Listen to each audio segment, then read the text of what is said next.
it's Ukulele here, or Drew.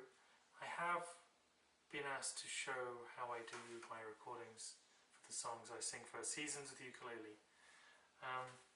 Normally I'll have something underneath my foot just to raise it up. It just feels more comfortable. That's one way of doing it, I guess. And I have my music stand. I got my my H2N Zoom.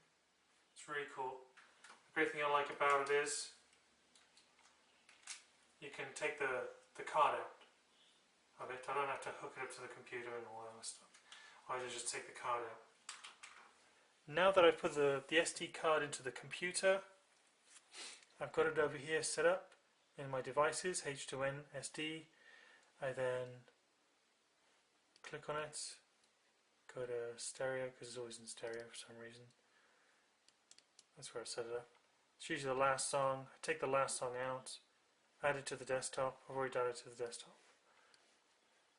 Over here on the desktop, then I add it to GarageBand, and usually I put it on this I put it on the not compressed vocal, but I put it on the voice section here with the microphone.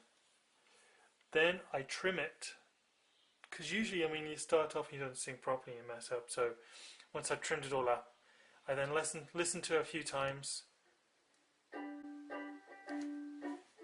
and I click on a few of these things to get an idea of what I want.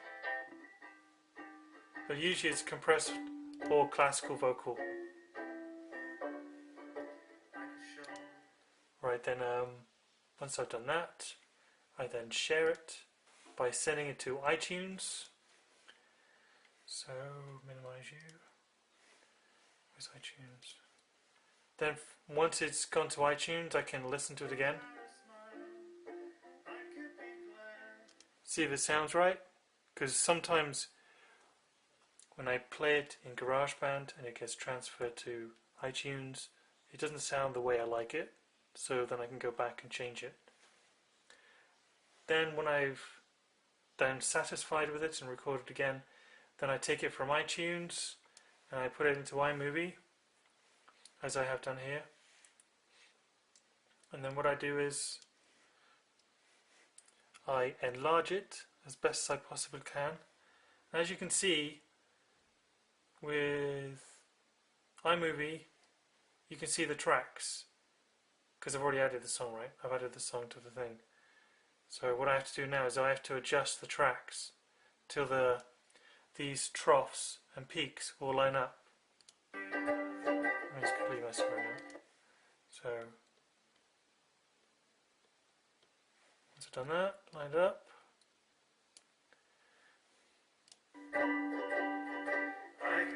It's not there yet. It's still kind of slightly out. Yeah, you can see it's slightly out.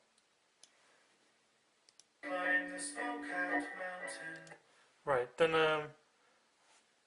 now this is the difference. I'm going to take off my H2N sound.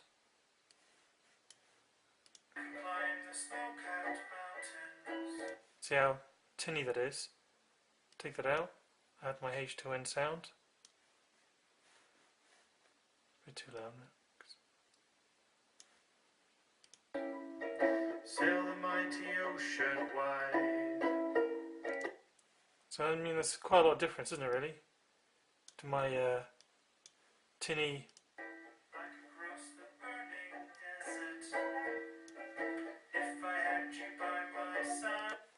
Right, so tinny versus full depth sound, for me anyway. I mean,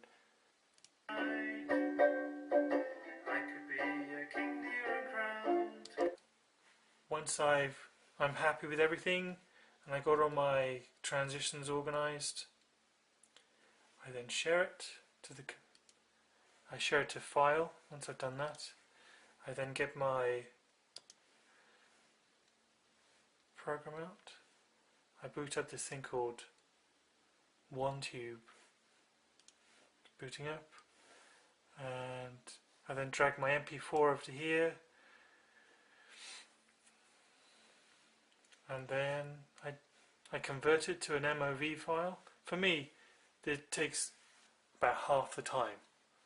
So this is a free thing I got from the internet anyway. It's a 1.2 free video converter, and then I convert it. Takes less than a minute. See, 1.4 minutes. Converts it to MOV, and then I stick it into YouTube. That's how I do it. H2N Zoom. Very simple to use, very easy to use. I mean, just calibrate it, too loud, too quiet, no? SD card, stick in the computer and put in GarageBand. Tweak it by adjusting your sides, and then stick in iMovie, line it up, and then there you go. Pretty simple. That's how I do it. Keep it simple, eh? So there you go. That's how I do it.